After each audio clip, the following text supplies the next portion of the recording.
যুবকেরা, ছেলেরা, বাচ্চারা, বিশ্বনবী জানিয়ে দিলেন তাহলে এক নম্বরে আল্লাহর ভয় থাকবে না। দ্বিতীয় নম্বরে আল্লাহ নবী জানিয়ে দিলেন হারাম খাওয়ার কারণে আল্লাহর উপরে আর ভরসাটাও থাকবে না। তখন ওই ভরসাটার জায়গায় ইবলিস তৈরি করে দেবে মানুষের উপরে ভরসা, হারাম করবে দিন বেঈমানদের উপরে এই মুসলমানটা ভরসা করা শুরু করে দেবে। বর্তমান শুরু হয়েছে না হয়নি? আল্লাহর উপরে ভরসা আছে আমাদের? ভাবিরে জিজ্ঞাসা করা হোক, ভাবি এত সুন্দর ঘর কিভাবে হলো? মাটির ঘর ছিল, টিনের আটচালা ছিল, কিভাবে করলে? আল্লাহর খাস রহমত হয়েছে বোধহয়। ভাবি টানা উত্তর দেয় আল্লাহ টাল্লাহ সব কিছু নয়। মহিলা সমিতি যদি না লোন নিতাম, বন্ধন গ্রুপের লোন যদি না নিতাম, হোম লোন যদি না নিতাম, ঘর কোনোদিন হতো না। নাউজুবিল্লাহ বলে বলে না? বলে না? গাল দিচ্ছে ওদিকে, দেখে যা,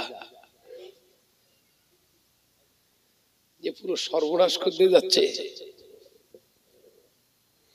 এ নজনেরা, যুবকেরা, ছেলেরা, বাচ্চারা, শুধু তাই নয়, শুধু তাই নয়, এইভাবে ভরসাটা আস্তে আস্তে আল্লাহর কাছ থেকে উঠে যাবে। দুনিয়া জমিনে নামাজি থাকবে, আল্লাহর উপরে ভরসা থাকবে না।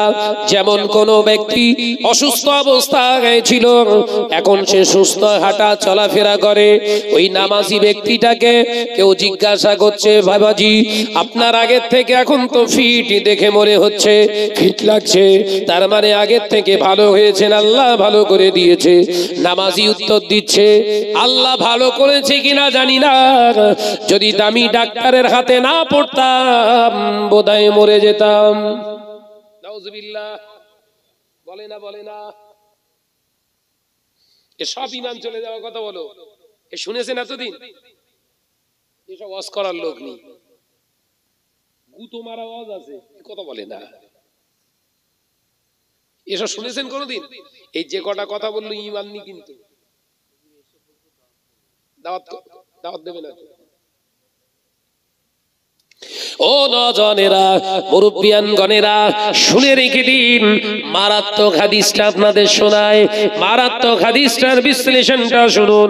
তৃতীয় নম্বরে হারাম খাওয়ার কারণে আপনার ভিতর থেকে যেটা পরিষ্কার হয়ে যাবে, শেষ হয়ে যাবে, সেটা হলো ইবাদতের একাগ্রতা।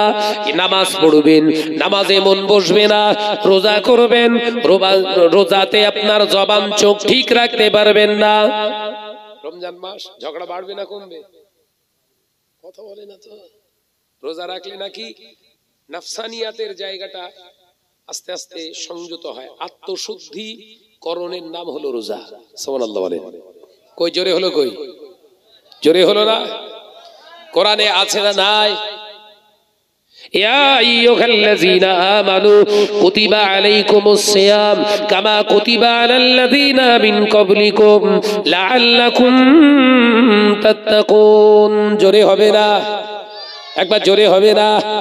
আল্লাহ বললেন, ও বিশ্বাসী বান্দারা, তোমাদের উপরে রোজা ফরজ করা হয়েছে তা নয়, পূর্বের নবী আলাইহিস সালামের উম্মতদের উপরে নামাজ আপনার রোজা ফরজ ছিল, তোমাদের উপরেও রোজাকে প্রদান করা হলো। রোজা হলো মুত্তাকিনদের ভিতরে তাকওয়া তৈরি করে। রোজা ব্রত পালন করলে আল্লাহর ভয় অন্তরে আসে, অন্তরের শুদ্ধিকরণটা এসে যায়। কিন্তু রোজা রাখার পরে ও কি করে? ভাবির সঙ্গে ঝামেলা পাকায়। আত্মশুদ্ধির জন্য তো রোজা। তোর বউর দিকে আমি সিংহের মতো তাকাচ্ছে কেন? এরা চারটের পরেই তো খেলা অ্যাকশন হয়, কথা বলে না? এক গ্লাস পানি শরবত গুলতে ভুলে গেছে, বলছে তোর মাথার কাট জেটকে মাথার কাট লাগাবো। তোর কি রোজাদার বলেন, স্পেশাল রোজা। এই কথা বলে না কেন? চপ কিনতে গেছে, কোথায় যান চপ কিনতে? বাজারে। কোথায়? বাইগাছি চৌমাথা বাজার আছে। চপ কিনতে গেছেন, পেঁয়াজি দিতে দেরি হচ্ছে। এই আমার দিবি, এতক্ষণ দাঁড়িয়ে রোজা। ভেতরে আগুন হয়ে উঠতেছে রোজা। এ ভাই, এ রোজা না সোজা? কথা বলে না। ভাইরা আমার নজনেরা, তার মানে এটাই দাঁড়ালো আপনি হারাম খেয়ে রোজা রেখেছেন, এই হারাম খেয়ে রোজা রাখলে আপনার ভিতরটা ঠিক থাকবে না। ও নজনেরা, যুবকেরা, ছেলেরা, বাচ্চারা, এক কথা ইবাদতের মনোসংযোগ বিঘ্ন ঘটবে। তৃতীয় নম্বর হলো, চতুর্থ নম্বর আল্লাহ নবী জানিয়ে দিয়েছে, যারা হারামের লেনদেনকারী হয় ওদের ঘরের জিকিরটা শেষ হয়ে যায়। ওই ঘরেতে আল্লাহ জিকির হবে না। কোরআন তেলাওয়াত হলো আল্লাহর জিকির, নামাজ হলো আল্লাহর জিকির, আপনার তাসবিহ তাহলিলটাও হলো আল্লাহর জিকির। ও নজনেরা, আজকে থেকে 30 বছর আগে পায়গাছি গ্রামে মুসলমানদের ঘরগুলো ছিল কাঁচা। এই কাঁচা ঘরের মুসলমানগুলো নামাজ আদায় করত, আল্লাহকে ভয় করে চলতো। সুদের কারবার ছিল না, মহিলা সমিতি ছিল না, বন্ধন গ্রুপ ছিল না। ওই পোড়ো ঘরে সকাল বেলা ফজরের নামাজ আদায় করার পরে, কিংবা জোহরের নামাজের পরে, কিংবা মাগরিবের নামাজের পরে ঘরের মা বোন, খালা ফুফিরা গুনগুন সুরে কোরআন তেলাওয়াত করত। পায়গাছির মা বোন, খালা ফুফিরা গুনগুন সুরে কোরআন তেলাওয়াত করত।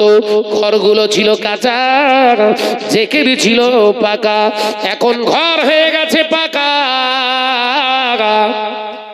হিন্দি গান হয়ে গেছে পাকা। এই কথা বলছেন না? রাত 1টা, 1:30, 2টোর সময় গেলেও হিন্দি বাংলা ছায়াছবির গান হয় না? হয় না? কোরআনের আওয়াজ পাওয়া যায়। কি জ্বালা বলেন দিদি, কথা বলে না তো। বাস্তবে মিলছে তো কোরআনের সঙ্গে।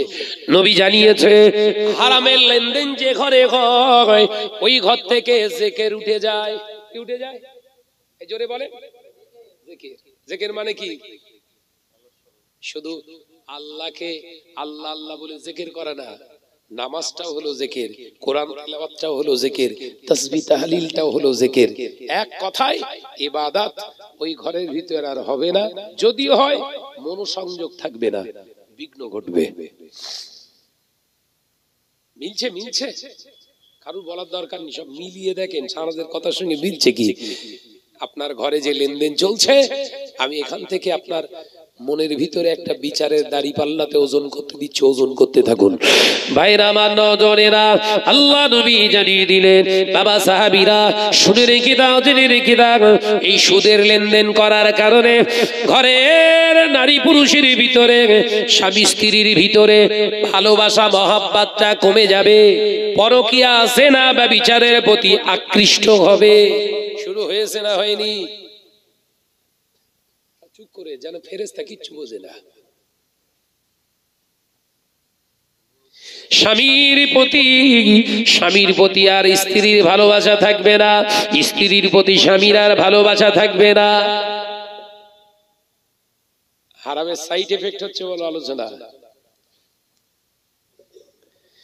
বউকে দেখতে সুন্দরী, সুন্দর সুন্দরী, সুন্দর স্বামীটাও সুন্দর, স্ত্রীটাও সুন্দরী, সুন্দর সুন্দরী, সুন্দর করে সংসার করছিল। কিন্তু বিগত 18-20 বছর হলো কারোর মনে শান্তি নাই। সুযোগ পেলে গোবরে মুখ দেয়, সুযোগ পেলে অবৈধ সম্পর্কে লিপ্ত হয়। তার মানে হলো অন্য কিছু নয়, হারামের লেনদেন শুরু হয়েছে। ঘরের মেয়েরা মহিলা সমিতি, বন্ধন গ্রুপে ষাঁড়ের পাশে প্রতি সপ্তাহে না গেলে ওর মন খারাপ হয়। ঘরের ভাবি যদি নাও যায়, 1 সপ্তাহ যদি মিস করে, ষাঁড় আসতে ভুল করে না। কথা বলে না? অসুবিধা হচ্ছে নাকি? 1 সপ্তাহ ভাবি মিস করলেই ষাঁড় এসে হাজির। স্যার বলবেন না, গুনাহ হয়ে বলো। কি বলবেন? কথা বলে না তো। মাশাআল্লাহ, হুজুরের এই জলসাটি শুনে খুব ভালো লাগলো। যদি আপনাদের ভালো লেগে থাকে তাহলে আমাদের চ্যানেলটাকে লাইক, শেয়ার, কমেন্ট, সাবস্ক্রাইব করে পাশে থাকবেন।